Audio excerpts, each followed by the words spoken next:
What's up, YouTube fans? Today we're going to take a look at the Hasbro Transformers Velocitron Speedia 500 Override. So this is a character from the Cybertron portion of the Unicron trilogy. I never actually watched that show, but I know there are people who are really into the Cybertron trilogy. So it's cool that we're getting characters. The Legacy line is really neat because they're just going through all different versions and shows and just history of Transformers, so it's kind of cool. Now, there were a bunch of the Velocitron figures at Walmart. These are Walmart exclusives. I just picked this one up because it was a brand new mold, made a new sculpt, so let's take a look. It's got quite a bit of paint on it. I was really surprised. So you got this red paint here all throughout the front.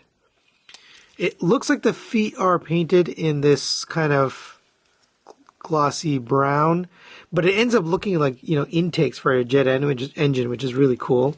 You got the gold here on the wheels. Again, very nicely, they pinned the wheels instead of making it a mushroom peg, which is awesome. Very, very nice.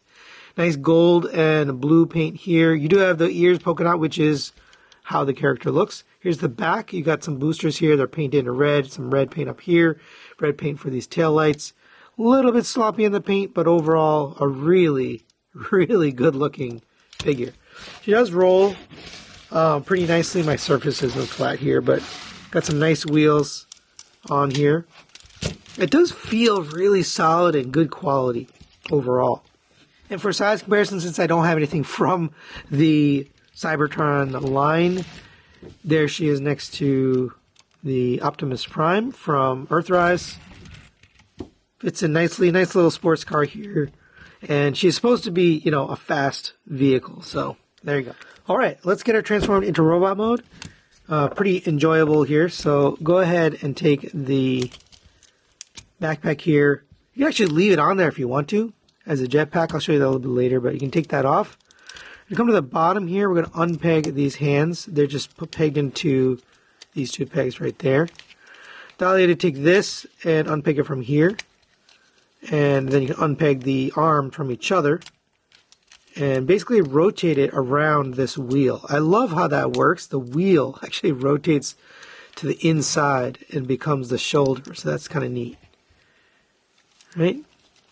Come to the legs down here. We're going to unpeg this. So this is pegged in right here and here. Take all of this, unpeg it from each other. That'll allow you to open up the legs, accordion that down, and peg it in on the inside here. Fold this panel up. That'll allow you to fold the foot down. And then fold this inwards. It's going to tab in right there.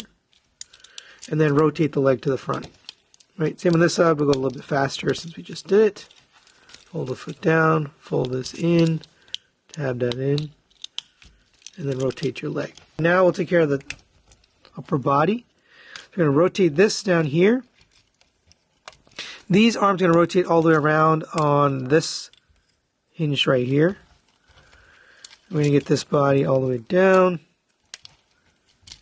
Allow you to bring this panel down, and that kind of reveals the head as well as you do that. Get this tabbed in here, and kind of the last step here, and I'm going to show you a bit later a articulation that's kind of hidden, but if you plug these in, it will lock in that chest. So you bring these down and then you slide them inwards. And there's 3 peg points. There's one right here on the back, here on the top, and then here on the inside. So you got to get all those peg points. So I'll push this in. I like to get the back one first and then get this top one.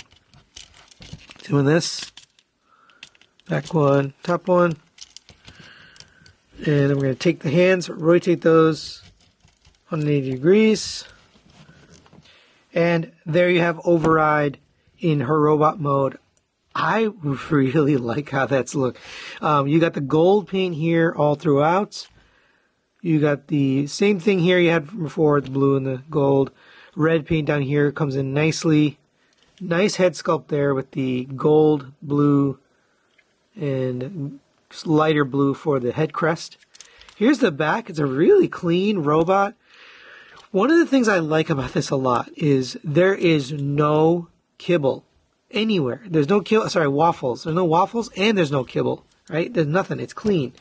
Now you can take this, and I mentioned earlier, this actually comes off and becomes the gun, but if you don't want it to be, you can just leave it here, and now it looks like a jetpack, which is awesome, right? Or you can fold these out. But either way, it looks like a jetpack. It's beautifully done, but we are going to take that off.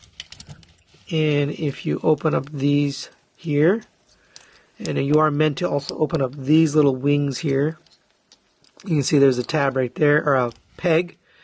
Get that into her arm, and there you go. She can be blasting. I mean, it's really awesome the way they integrated that weapon, because you can use it however you like.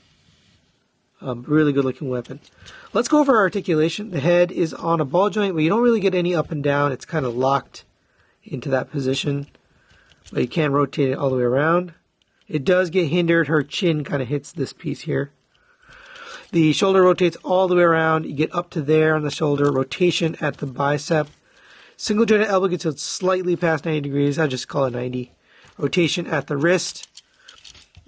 This is a Voyager class, by the way, so I am expecting these kinds of things. But rotation at the waist, but it's a little bit hindered. Now, there is some things you can do here. So you can unpeg these arms from here. And when you do that, you end up with a butterfly joint because those wheels can move. So that's kind of cool. She can have a butterfly joint. But the better thing is if you open up this a little bit, you can get an ab crunch out of this because you freed up that joint. So you can get her crunch down to there. So you can actually sit, which is really cool. I haven't seen a lot of figures. Now you did have to untransform it a little bit to do that, but kind of cool that you can do that if you want to. All right, continuing down, the legs go up to here on a friction joint. By the way, all these joints are nice and tight. They really feel like high quality, like it just feels good. Out to the side, rotation at the thigh. Single jointed to knee, but it gets you well past 90 degrees due to the sculpt. You have an ankle tilt here. You have an ankle pivot back and forth. Yeah, so what more could you want out of her? And for size comparison, there she is next to the Earthrise Optimus Prime. Fits in perfectly. Even though this is a Voyager class, this is actually also, this is a leader class. So it does feel a little bit small for a Voyager class, but she looks very good. So I'm kind of almost forgetting and forgiving that this is Voyager, but it is short for a Voyager. So final thoughts on the Velocitron Overdrive. Let's start with the positives. I think the overall look, paint, and sculpt on this is really, really well done. I wasn't expecting this, honestly. I picked this up thinking, it's just going to be another retail figure, but this is probably the best legacy figure we've gotten so far. I haven't handled Motormaster. There's a couple others that are repaints I haven't looked at, but for the most part, I've at least seen, if not handled, most of the molds, and this one by far is the most interesting and just seems the most complete. Like, there's not a lot of waffles and gaps and stuff, and it just is fun. I also like the transformation. I think it's fun. I like the car mode. I like the robot mode. Plenty of paint and accents and details on it. I really like that. But the only negative I can really think of is you have to kind of undo the chest. You can see I did it here, but you had to kind of undo the chest to get this ab crunch, this fake ab crunch that I'm using here. But I mean, that's really it. I don't really have any complaints with this thing. I guess the back of the legs are a little gappy, but I mean, that's nitpicking. So I highly recommend this. I don't really know anything about this character. So going into this, I wasn't like, nostalgic for this character, but having done this review, this is a really cool figure. I definitely recommend it. If you can find it out in Walmart or online, good luck to you. Thanks for watching, and we'll see you next time.